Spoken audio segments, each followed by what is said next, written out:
Hello everyone, welcome to the R Masterclass Lecture 1. In today's lecture, we are going to look at what are the design principles used in R, what is the history of R language, how R language is different from other programming language in terms of design principles. We are going to look at why scientific researchers who do scientific calculation or have some data visualization prefer R against Python. We are going to look at what is the difference between R language and RStudio. Many of the students get confused between these. We are then going to look at how you could install R language and RStudio onto your machine. Then once that's done, we are going to look at your first programming language in R. We are going to look at how you could run your R directly from the interactive console. Then once that's done, we are going to look how you could run your R script file through RStudio. Once that's done, we are then going to discuss about one of the most challenging issue in the research, that is reproducibility crisis. So what does it mean is if someone researcher wants to reproduce their research, they might not find the data values same as that in original papers. And we are then going to look at how R is able to resolve this challenge. With this, I'm very much excited that what are you going to learn in this lecture, and let's get started.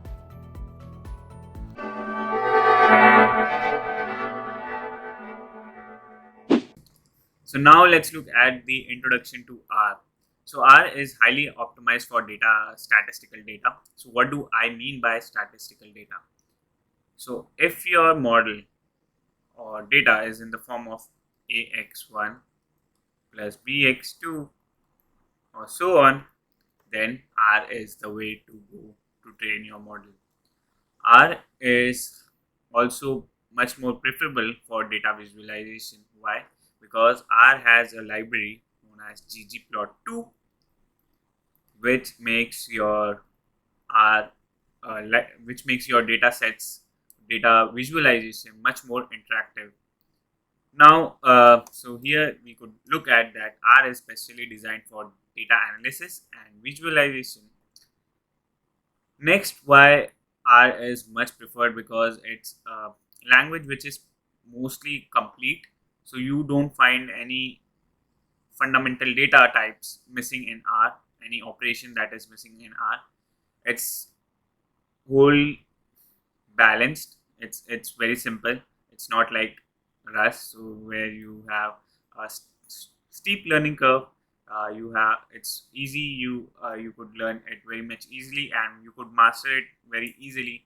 Whether in Python, it's easy to learn, hard to master. That's not the case in the R. That's why R is one of the most standing ground in data analysis and data visualization, because of its simplicity, clarity, and generality.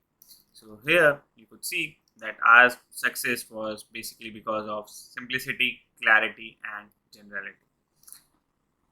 It is highly extensible, so R supports object-oriented programming as well as functional programming. So if you use C++, you know what object-oriented programming is, basically following OOPS concepts, that is polymorphism, inheritance.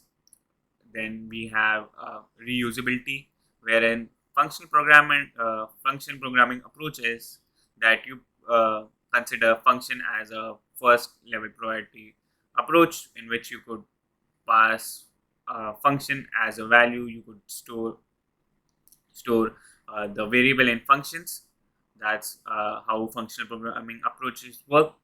But you don't need to worry about those. What is a functional programming approach is because it's generally used in Haskell programming languages, and basically, and R supports both programming languages. So one other thing of why R is most successful in data analysis and data visualization, because it's of open source. There are a lot of community out there, and they have huge support of open source packages. So it's about uh, 20k plus libraries open source. You could use any of them. So that's why here is the one of the meme that someone asked which programming has the most awesome and inclusive community of them. It's R. Let's look how R is in comparison with other programming languages such as C++, Fortran, and C.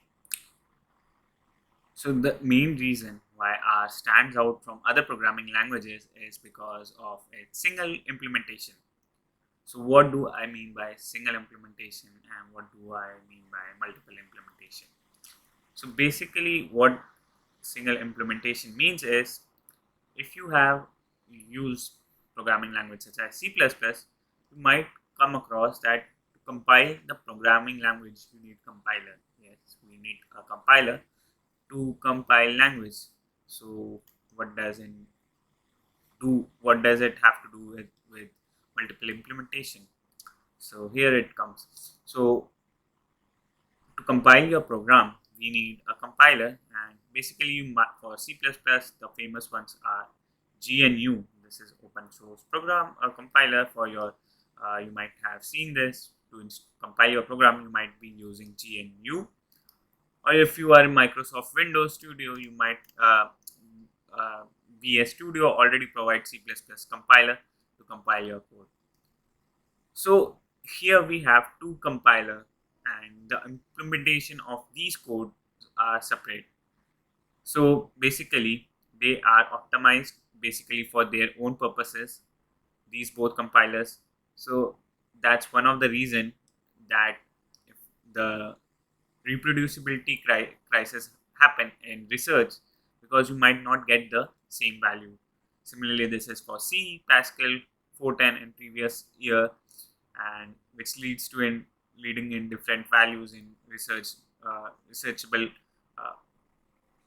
in your research, which leads to your reproducibility crisis, that you could not reproduce papers, leading to difference in behavior. So if you create a program in C++ and compile it with GNU, it basically converts into machine-able code that is understood by machine, which is bytecode.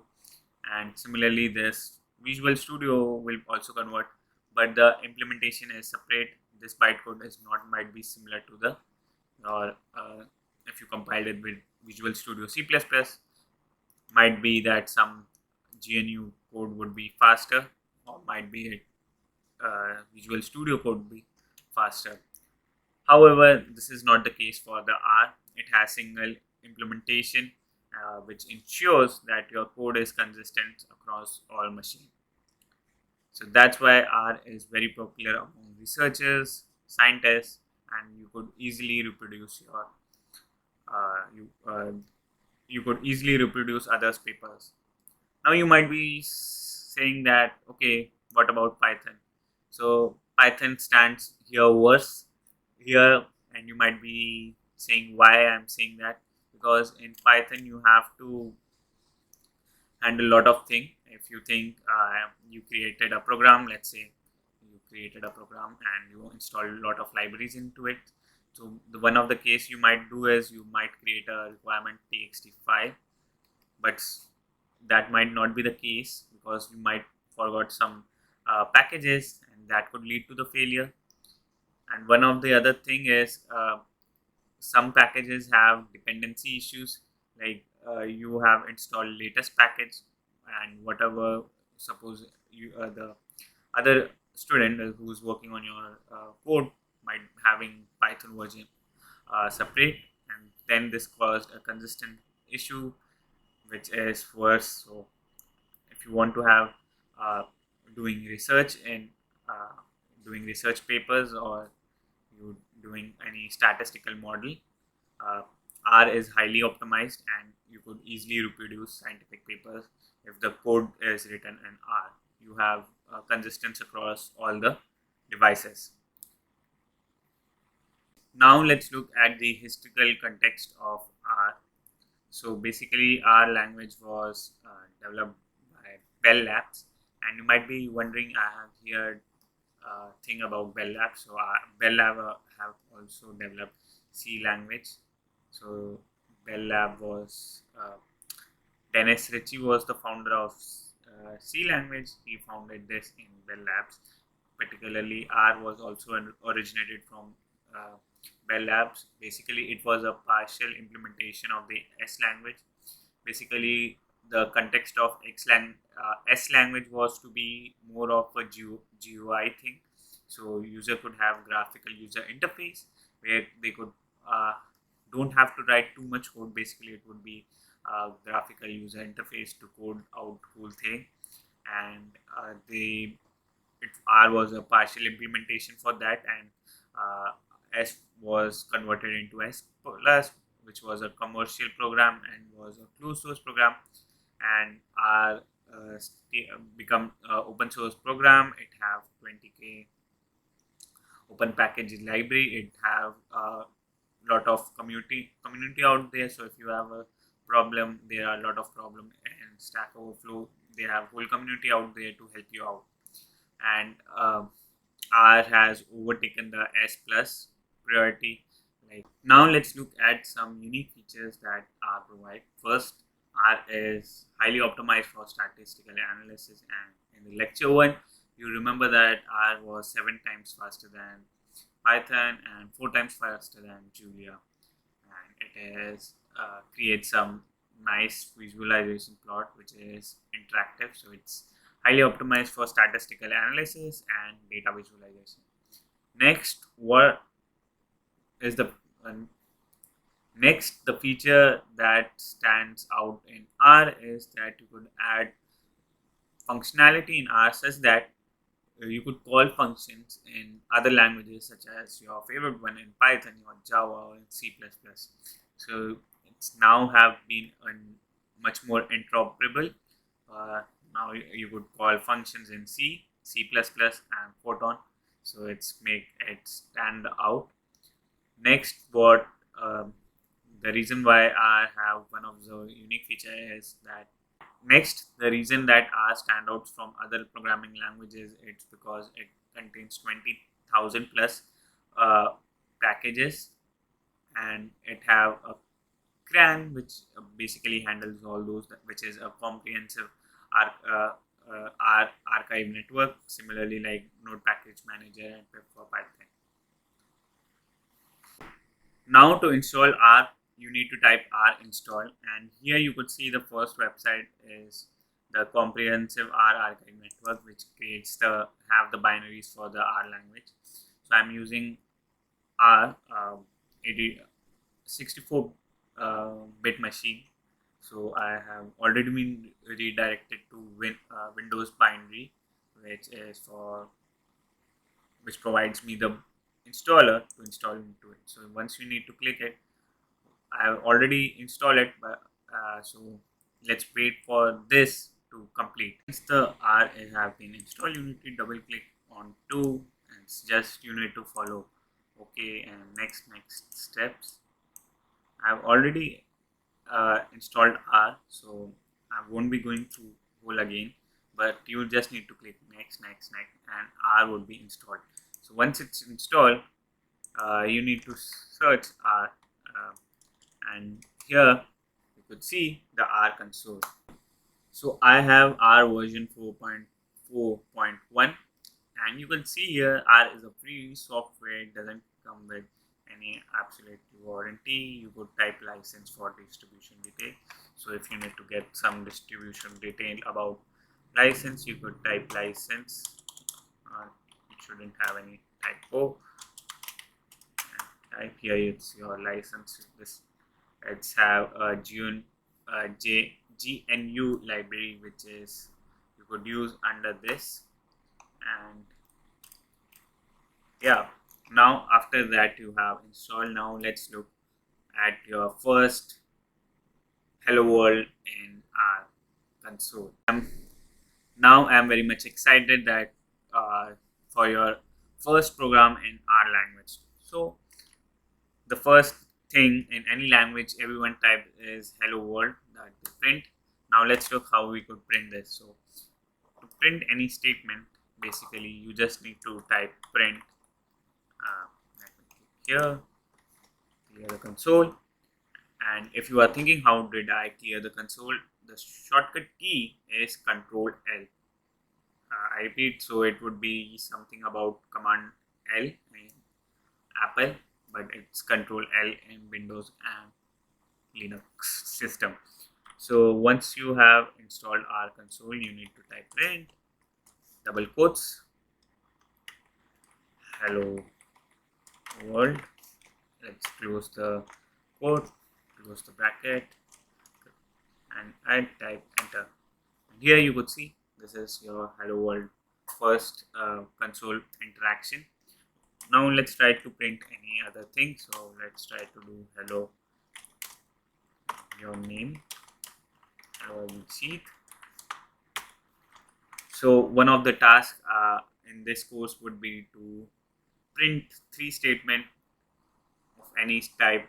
Any statement, one could be your hello name, and other 2 you could literally do it by yourself. Any statement that you could do. Let's look what is RStudio is. Basically, RStudio is an integrated development environment. Basically, where you could write your code in. You could connect it with Visual Studio where you write your code. Basically, it's a user-friendly interface for writing your code and execute our code. It provides you a console. It provides editor tools where you could debug your variable, that what's value it's holding. It's also offers version control with Git, and it's open source and it's widely used in R. So let's look how you could install RStudio. You need to go to Google and type install.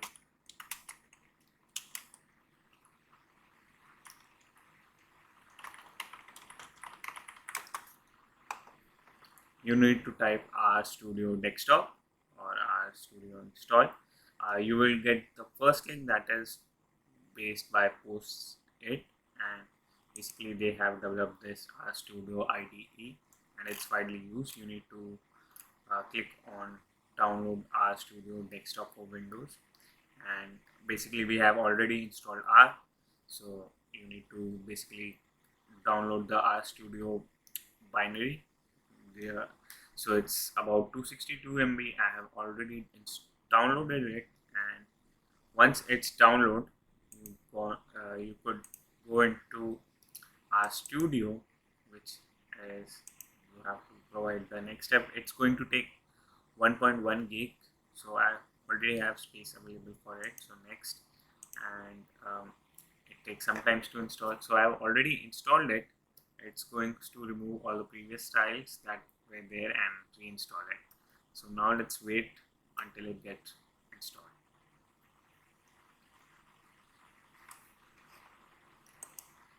Once it's get installed, you need to click RStudio, and here you have got the RStudio installed. So here we have already one script that from the lecture 1 that we remember for benchmarking it. So basically we will remove this script, and to remove clear the console, you know the shortcut that is Control L. It will clear all your consoles. So pressing Control L clears the consoles, and we are going just to look how you could print hello world from the R script file. So first you need to go to file, new file, and click on Control Shift N basically, and then let's save it. So let's save the file name as tutor1, and let's save in the desktop. And once it's saved, now we need to write some code. So first we are going to go with print hello world. So print hello world, and it also provide you a suggestion that what's the code need to be. It also provide you suggestion that what's the code needs to be there. So here you could see print x dash dash dash. Basically it's telling you could print anything. And once that's done, once you have wrote down your code, you need to enter Control Enter, and it will run your script file. Basically we have you could see we have enter print hello world, where you could see the hello world. Basically here you could see global environment. Basically currently it's empty, but what it does, it shows you what variable is having storing the value. So basically now let's look if what happened in this global environment. So here we have the history, whatever we have run. Here we have history. So basically we, in previous lecture, we remember that we run the benchmarking. So here's the history for this. And then we have print hello world. Then in the environment tab, we have what it does, it basically saves the all the variable that what value it stores. So what do I mean by that? So let's have a demo. So now we assign a value to it x, and to assign it we have a operator and a dash.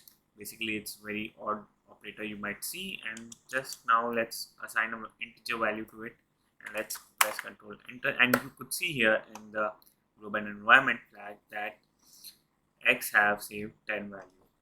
Now in the coming lectures we are going to go through more onto the data types, loops, condition, and then we are going to look how you could use ggplots and many such libraries for your data visualization.